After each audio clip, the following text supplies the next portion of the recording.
sen gittin, dünyalar oldu bana. Ömrümü uğruna verdim, daha ne diyeyim.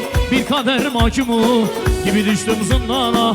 Dilime kelepçe vurdun, daha ne diyeyim. Şüpheme, şüpheme, zikira şüpheme. Mandıkım süneyi, vallahi zeydim bume. Nerede esharım, bir de bu kaçım aşım. Havsına şebiroş, tımına beyse devime. Ne diyeyim, söyle bana ne diyeyim. Kalmadı bir yerim, nerelere gideyim.